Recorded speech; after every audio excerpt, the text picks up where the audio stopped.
Hello, hello, hello. It's 8 o'clock and we're back. We are. We did miss you all last week. That's correct. Actually, it was last week. We had a break, but we're glad to be back. We are. In 2005, Tan, I took a leap of faith. In 2005, I left my homeland, my native country, left my relatives, my immediate family, and I decided to actually make a journey. That morning when I was making that journey to somewhere that was unfamiliar to me, I was met by a man who told me that the computers have been turned off. The computers are down.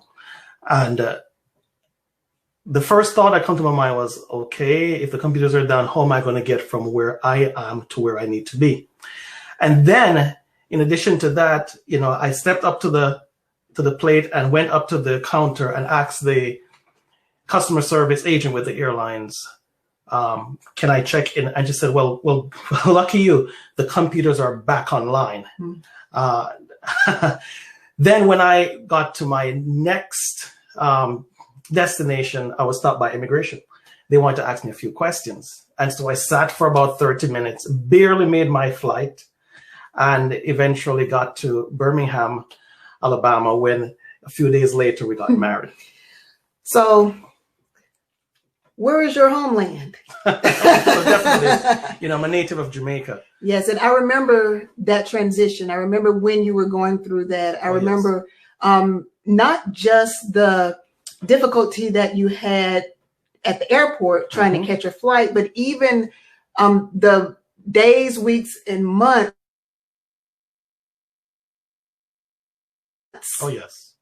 Yes. Just a lot of resistance and opposition, but you made it to that point, and then it almost looked like you weren't going to make it. That's correct. Yeah, and that's actually a good segue into our leadership lesson for tonight. But before we go into the new lesson, let's recap. Go ahead. Because so far we've done 3 lessons, and we want to make sure that we're recapping so everyone can remember. So the first lesson that we had was on the Alpha. Jesus himself. Oh, yes. And that lesson was a great leader washes the feet of those he or she leads. And that was a very humbling lesson. It was, which is the foundation of leadership. It's the foundation of leadership. If you're not humble, you need to get out of there. That's correct. The second lesson was on the prophet Elijah. Oh, yes. And do you want to tell us? That one was definitely about calling. Yes, it was about calling. A great leader steps up and does what needs to be done. All the time. All the time, no matter what. And the third lesson was on the great Noah. Oh, yes. Oh, yes, definitely. Yes, and Noah was a man of integrity. He was. And his integrity is what allowed him to stand out from the crowd. And also because of his integrity, we are here today. We are here because of Noah's integrity. Yep. Yes. So do you want to tell us? Sure. A great leader takes a leap of faith. I'll say it again. A great leader takes a leap of faith. And our leadership character tonight is very much familiar with that. He left his native country. He left his relatives. He left his father's house. And he took a journey. And here's the thing. He took a journey to a land that he didn't know. God simply said, if you will do this, I will bless you. And through you, all the nations of the earth will be blessed. And Abram, whose name was turned to Abraham, went the distance. He went all the way. And sometimes we face that in our leadership. Are there aspects of your leadership where you feel like there is a homeland or there is unknown territory, and you know that you should step out and take that leap of faith? Because you know that if you remain where you're at, you're either going to be stagnant or you're going to simply regress and eventually die. And so we want to provide you with 3 foundational principles to overcome or to embrace the uncertainties in our leadership?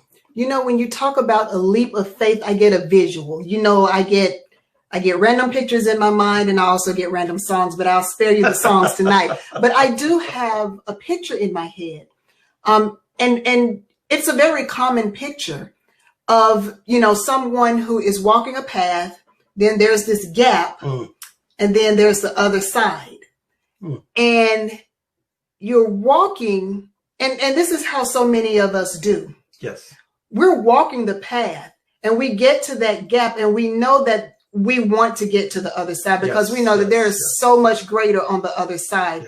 And we stand at the edge of that first path, and we talk about how much we need to take this leap in order to get to the other side. We spend more time talking about what we should do and, you know, what we want to do and how we should do it. Yet we never leap in order to bridge that gap. Ton, that is so good, because one thing that Ton is familiar with that maybe our Facebook friends are not familiar with is during that time, like shortly after, I had a dream. And in the dream, I was on a journey. And I remember coming to a fork in the road where it was calling for a change in direction, a change in plan, a going into unknown territory. And I remember hearing a voice in the dream saying, go this way, even though I knew logically I'm supposed to be going that way. So I decided that I'm going to listen to that still small voice, and I decided to go the way that I was being led. I remember just as I was coming up to a river, I heard a voice inside of me saying in the dream, now look ahead to where you were eventually going. And I remember looking ahead, and I saw the trees just in the dream. And then behind the tree, right on the path that I was going, was a large, like an anaconda, a large snake waiting on me because the snake knew I was coming. And I remember the voice said, okay, no, keep walking. And then the snake from a distance saw that I had changed course and was really mad and was coming to catch up with me. I came to this water because, you know, there was that, you know, that separation. And then on the other side was this lady, this old lady, gray hair lady. And she simply smiled at me and said, come across, come across. Now, if you have a large river, you're going to look for a large body of water. You're going to be looking for a boat. You're going to be looking for someone to take you across. And I looked at her, and she looked at me with a smile in the dream. And she simply said, come across. And there was no boat. And there was no boat. And I remember I had to actually take a leap of faith. And the moment I believed in my heart that I will go across, and I moved my leg as I was about to touch the water with my foot, I felt a hand lifting me across to the other side. And that's when I heard you talking about that, you know, that path, it brings back memory to that dream and the whole importance of not being afraid to take that leap of faith. Yes, and it's important for leaders to take that leap because remember, we had just gotten married. Yes, we had. And we had everything prepared because we were planning on going back to Jamaica after the wedding. We were. So everything was set in place. I had secured a job there. Yes. You had secured a job.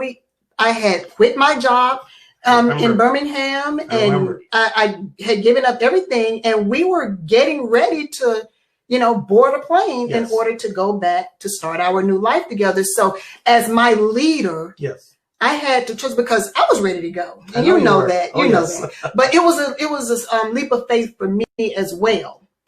But you as my leader taking that leap of faith, you led me in the right direction. And had you not done that, not only would you have suffered, but I would have suffered, and our eventual children would have suffered as well. So that's why it's so important for leaders to do what you know you're supposed to do, despite what others may think, because I was not pleased with it, but I followed you. I remember. Yes. I remember. Despite what others think, despite the uncertainty, despite the fear, it's important. Do it. Because there is something waiting on the other side, and there is an extended measure of grace. That's correct. That is available on the other side that will not be available to you if you stay where you are. And Tom, the reason you followed, and the reason Abraham followed, and the reason why leaders who are listening will follow is because when you hear the voice of God, it does something to you. Abraham knew without a shadow of a doubt that God had spoken to him. And here's the thing about listening.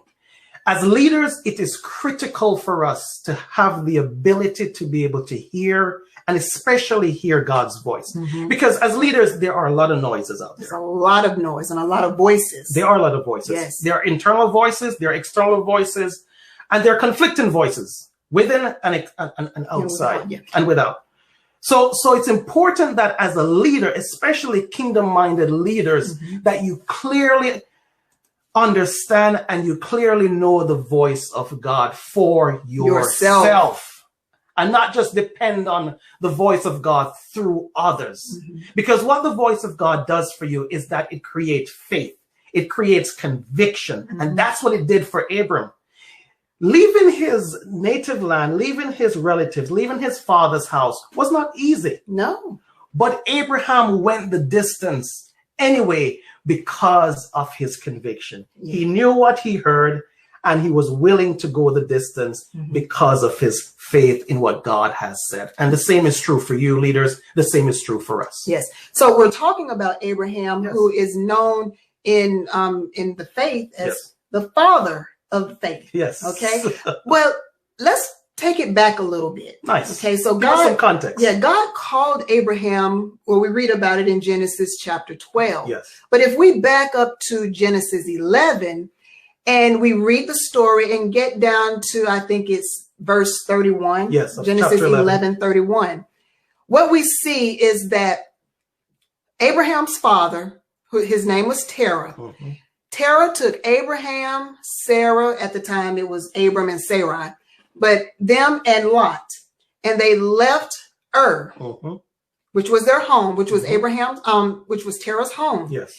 He left, and the scripture says that he left and they planned to go to Canaan. That's correct. Well, in the next breath we read, but they got to a particular place. They got to Haran and they settled there.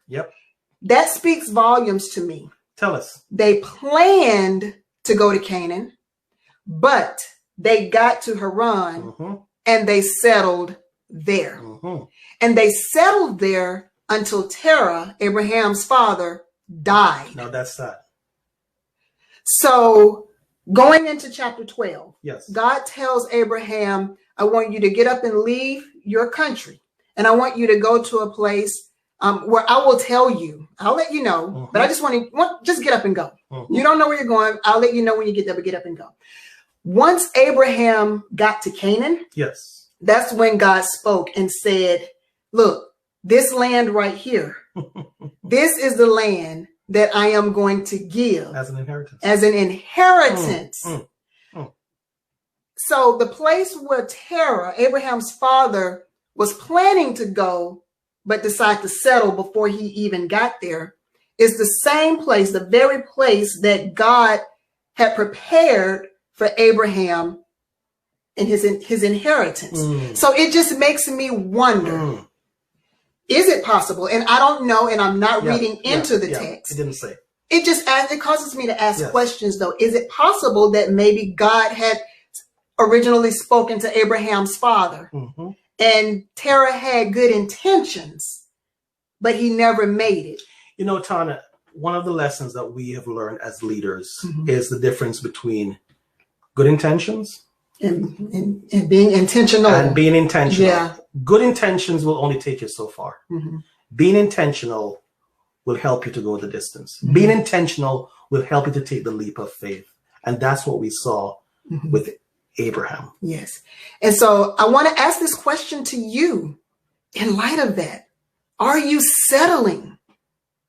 That's a good question. Has the Lord revealed to you a leap of faith that you should take? Has he revealed to you something that you should do, but instead of you following through to the end, you get to a comfortable place and you decide to settle there? Too many of us want to live great lives. We want to live our best lives, as they say. You know, we want to live lives of success and significance. We want to make a difference. We want to do big things. But a very small percentage of us actually follow through and do the things that are necessary in order to reach that greatness. And settling is comfortable. Settling is easy. You're familiar. It has worked for you. Like they say, if it's not broken, don't fix it. But here's something about settling. You are holding on to good, and you are not allowing God to give you better. That's great. Or you can be settling for better, but you're not allowing God to give you his best. And we have to be very careful that once we have reached a level of success, that we don't settle, that we allow God to still stretch us, that we allow God to still challenge us, that we allow God to still move us beyond our comfort zone to our strength zone, from success to significance. Yes. When we do that, and our eyes are on Christ, and our eyes are on him and his way, then we're going to be able to not only be fruitful, but to be able to multiply and to be able to make an impact in the lives of others and serve God's purpose in our generation. It makes me wonder if Terah actually simply settled, not just in the land, but settled in his very call. It makes me wonder. It makes me wonder what would have happened to Terah had he gone the distance and entered the land of Canaan. Now, you don't want to leave this earth and people are wondering, I wonder what would have happened had such and such gone the distance. You want to be the leader that when others looked at your life, they said, that person died empty.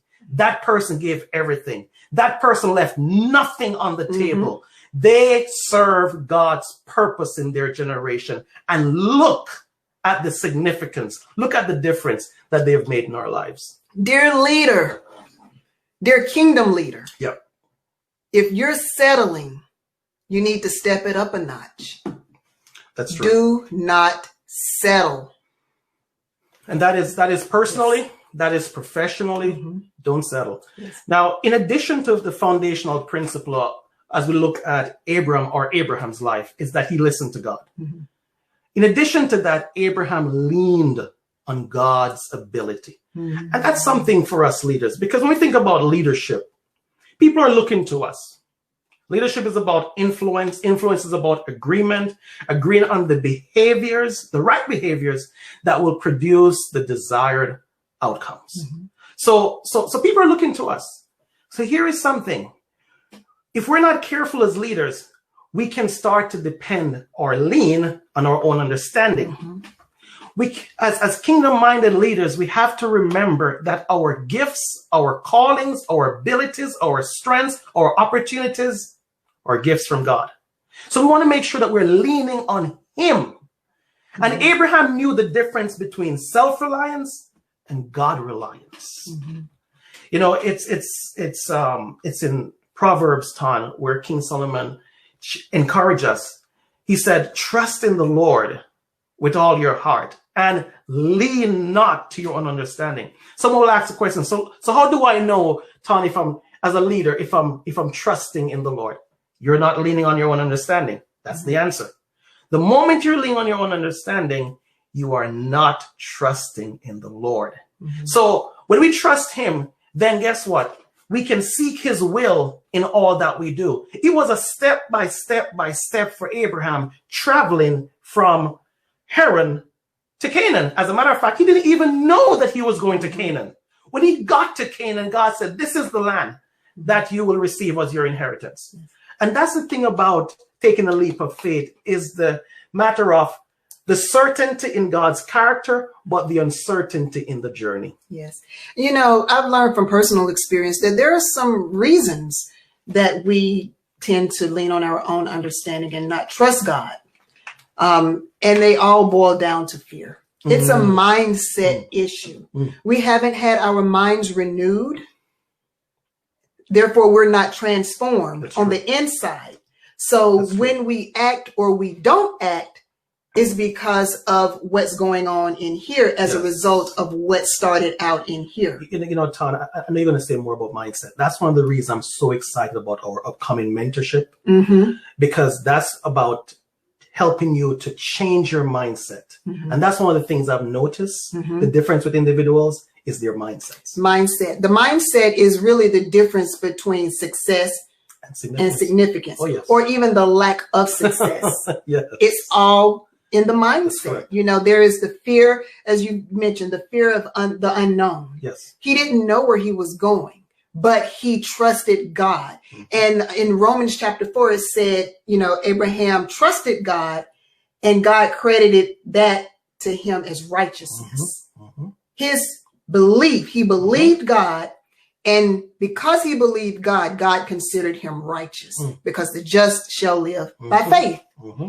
Well, when we are afraid of what we don't know, it causes us to lean on our own understanding and not to trust God. So we act in an area of unbelief. We do. Which means that not only do we not get to where we want to go, but God's not pleased, because Scripture says that without faith, it's impossible to please him.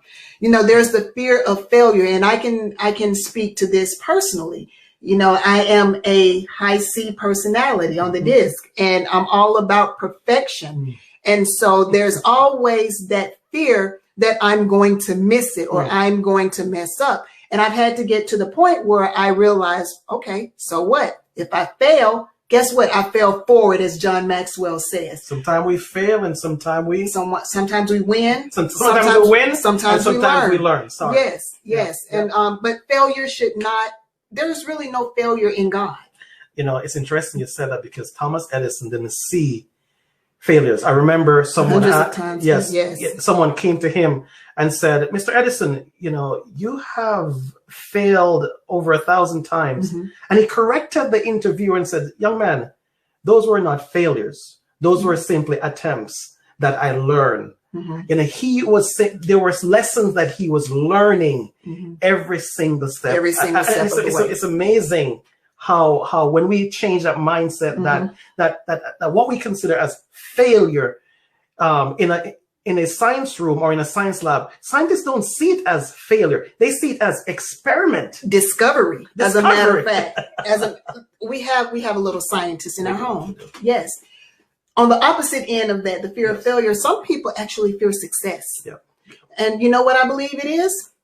We fear that if we become successful, there's a chance that people will find out that we're really not as great as our successes say we are. So that's that imposter syndrome kicking in. Which I'm really excited about next week, Monday. You know? If you haven't signed up for our webinar, it's a free webinar next Monday, January 4th. We're going to be talking about the imposter syndrome and how to face it head on so that we can break free from it. Please sign on for that webinar.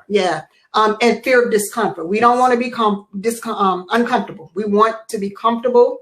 We love our comfort zones. Well, you know, Tan, with my S personality, steady, you know. Yeah, you like comfort. Yeah, I do. I do. And God has had to challenge me as a leader time and time again to get out of my comfort zone. Fear of hard work. We want the prize, but we don't want to work hard for it. We don't want to do the hard things that are required. And finally, I think about, you know, the fear of man, which is a big one. Yes. We're afraid of what people are going to think of us. We're afraid of what people are going to say about us. We're afraid of how they're going to treat us. I mean, think about, you know, had you been afraid of my response to you when you made that decision not to return, imagine the mess we would have been in. You cannot be afraid of man. And especially when you're leaving those who are, you know, you're doing something that goes against, you know, what those who are closest to you think you should be doing. I mean, Abraham left it all. And so did you. Yes, that's true. You know, that point about the fear of man is something that every leader will face at different level, because some of us are more relational and some of us are more task driven. I've noticed that those leaders who are task driven are not as affected so much by the fear of man, because it's about task, it's about getting the job done, despite what someone may say. They're more of a D personality. I'm going to get it done. Or a C personality, yeah. You know, or a C personality. However, when you look at leaders who are more relational, who are more steady in terms of their personality, they rely on what others say. And that can get you in trouble. And that can get you in trouble. You know, it's very important that as a leader, when you're taking that leap of faith, that you are moving with conviction, and that you are moving in order to please God and not so much focus on pleasing people, because if you do, then it may keep you in a state of paralysis. Yes. Yeah. And really it boils down to the question, you know, where does your confidence lie? In what or in whom is your confidence rooted? And if it's rooted in any of the fears that we've been talking about, then you are not in a committed partnership with Jesus and the work that he is calling you to do. You're kind of, you know, when the jump ropers, like the double dutch, you're kind of going in and out and trying to wait to see, and you never jump in, you know, because you have all of these fears, all of these other things that are holding you back. And he's like, come on, just jump in. Yeah. You know, Tana, you've been with me for years, and as a leader, growing into my leadership ability, I've been faced with many fears. Especially, I've been faced with the fear of man as a younger leader, especially, and I remember time and time again, God had to break that. He would call me to leave my home. You know, what about the fear of my family? Then, you know, he would call me, to remain based on, I share with you the dream. What about the fear of my new wife? She wants to go back, and her family, you see. And so even in leadership in the marketplace, there have been times I've had to make decisions that wasn't popular, but the team knew that Briston can be trusted. Even though I don't agree with the way he's going, I know I can follow his leadership. Now, have I always gotten it right? No, no. There are times that I have actually, tried to please people and not really going the distance as I should. But then God would bring me back and said, son, who are you going to please? Are you trying to please man, or are you trying to please me? And so we see Abraham. Abraham decided that he was going to not only listen to God, he was going to not only lean on God's ability, but this is so important. He was going to let go of the past. Oh, wow. Now that's a big one. Every one of us have some baggage.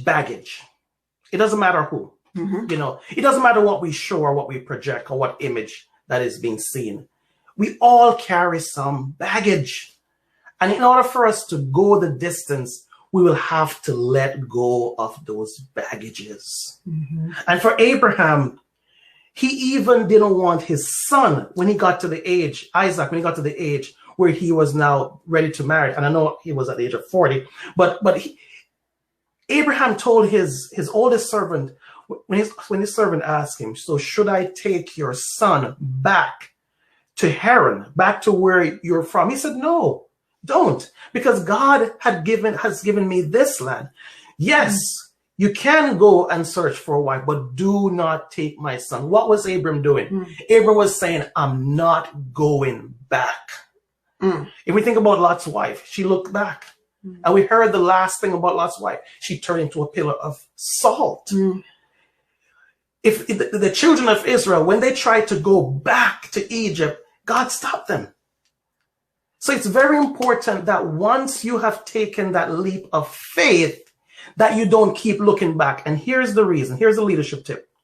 A divided focus or a double-minded commitment will result in you being a poor and weak leader. But if you are focused and if you're single-minded, you will be courageous. I like what Anais Nin says. Life shrinks or expands in proportion to one's courage. I'll read it again.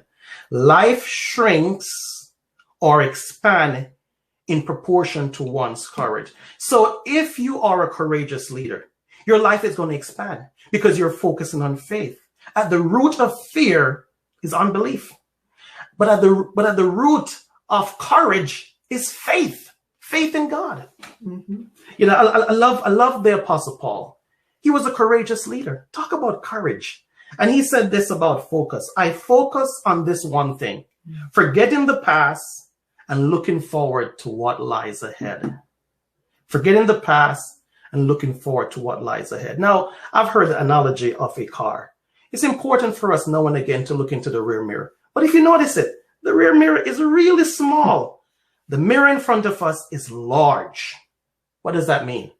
God wants us to keep our eyes on him and where he's going and where he's taking you as a leader. Yeah. So the bottom line is, if you are not willing to take risks, if you're not willing to take the leaps of faith that you know you're supposed to take, you're not ready for success. You're not ready for significance, because you can't have success and significance without taking risks.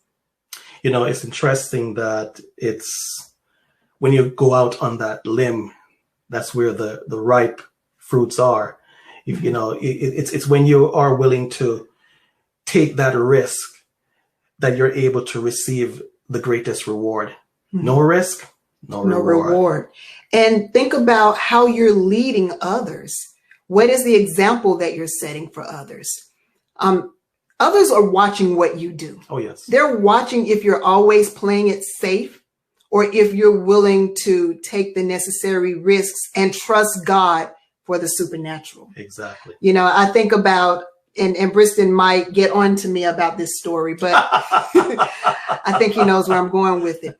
I am somewhat of an adrenaline junkie. Yes. Okay. So I love adventure. I love fast stuff and falling stuff, and I just love it. You know, the highest, the fastest.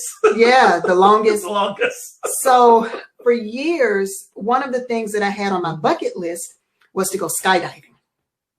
And my husband thought I had lost my mind. For years, I had asked him, Briston, would you please go and do this with me? It would be so cool if the two of us did this together. But my answer that I received was always, did I even get that? I'll consider it. I think you just flat out said, no, I'm not doing it. I'm not doing it. I'm not doing it. But I waited for years. And finally, you know, once you get past 40, it's like you realize you just don't have time to be wasting and waiting unnecessarily. So I finally decided to go. Well, you know, I decided. Thankfully, he paid for me. It was a Mother's Day gift. He gifted me with a certificate to go skydiving, which was the highest tandem in the world, I believe is what it is. But basically he was like, but you're going to do it without me. You're going to do it by yourself. I'm not doing it. That's fine. As long as I get the job, I'm good. I did find a cousin who was willing to go with me, and we had an awesome, amazing time. And Briston was my escort. He drove Miss Daisy to the skydiving center. Well, all of this time, he was just so resistant, right? Yes. He was, and I had people close to me calling me crazy. You're like, girl, you done lost your mind. What is wrong with you? You're jumping out of a perfectly good airplane. I'm like, well, you know. So when we were there, I took the time to watch every step to see what they were doing. And I remember the joy on their faces when they came down. And after seeing each step, there was a regret. I was like, man, I should have jumped with my wife. And now he wants to jump. I missed that reward of her first time skydiving with her. And so now I said to her, but the next time we're going to go ahead and skydive together. Yeah. And it was the most freeing and exhilarating feeling that you could possibly imagine. But here's the thing. I did it with everybody telling me I was crazy for doing it. Now, I did my research. I did my research. I'm a calculated risk taker. But I did it with everyone telling me you have lost your mind. After the fact, and after they watched my video, and after they saw my pictures, and after they listened to me tell about my experience, I can't tell you how many people said, oh, I want to do it now. Oh, yes. And I'm not saying, everybody needs to go skydiving. That's not what I'm saying. But it's just the principle of taking a risk, leading the way in the face of opposition or resistance when nobody else is willing to do the hard things that nobody else is willing to do. And watch and see how many people you lead in that same manner and how many people will walk with you into that life of significance. Circus school is not the same as flying out of an airplane. But it's fun. However, there is an adrenaline rush and there is the risk of letting go midair and then catching someone else. Yeah, we went trapeze flying for those of you who don't know. And so that experience, I was so inspired by her willingness to take that leap of faith that it encouraged me to do something like going to circus school. Mm-hmm. And then I think about David taking on Goliath and the inspiration that he gave to other leaders who took on giants in his days. Mm-hmm. Look at the leaders who he inspired because you took that leap of faith. And the same thing is true whenever we take a leap of faith. Mm-hmm. There are individuals who are watching us. Mm-hmm. And sometimes someone just needs to see someone willing to go first. And when they see God's grace, when they see God's help, when they see God's strength, when they see God's power release in that person's life, they are encouraged to do the same. Mm-hmm. So don't just think about your leadership impact. Mm-hmm. Think about your Timothys. Think about the people that you are mentoring. Think about the people that you are leading. What impact will they make because you took the leap of faith? Amen. So that's our lesson for tonight. A great leader is willing to take the necessary leap of faith. Thank you. And next week, we will not be here doing a Facebook Live because next Monday, January 4th, is our webinar. Oh, yes. Overcoming imposter syndrome. Yes. And I mentioned it earlier. If you're interested in signing up for it, just go to our website and all of the information will be there. You can click on the link. You can sign up. It will be done via Zoom. And also you can find out information about our newly released mentorship program that Briston mentioned. It's going to be awesome. It's really an awesome thing when you have a group of people coming together, working together toward a similar goal. So, a collaboration, and with like-minded, like-valued individuals and taking that kingdom significant journey together. Yes. And grounding it in scripture. Oh, yes. Yes. Definitely. We have things to do for the kingdom. We don't have time to sit around and wait and waste. Yeah. If you want to take your thinking and your mindset to the place where you can have significance, you don't want to miss out on that. That's right. All right. Okay. This has been fun. It has been. So we won't see you next week unless you sign up for the webinar, which we hope you will do. Yes. But we do plan on returning the following week. So until then, Happy New Year. Yes. Bye-bye. Bye.